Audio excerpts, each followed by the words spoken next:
بها علی النفع والضرر بغیر السبب، کہ وہ بغیر کسی سبب کے میری مدد کر سکتا ہے، مجھے نفع پہنچا سکتا ہے یا مجھے نقصان پہنچا سکتا ہے۔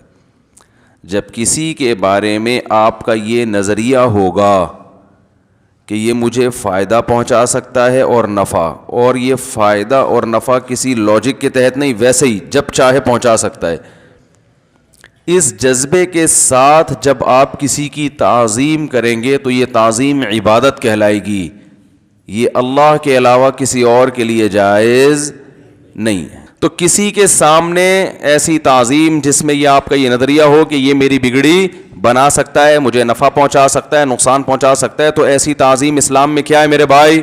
شرک ہے۔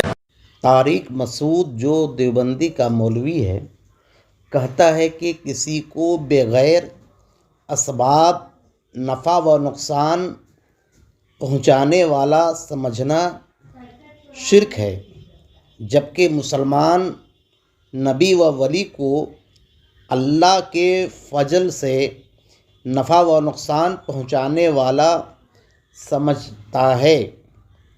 من فضل ربی، یہ ایک اسباب ہے جس کا ذکر قرآن پاک میں ہے، پھر بھی دیوبندی مسلمان کو مشرک کہتا ہے۔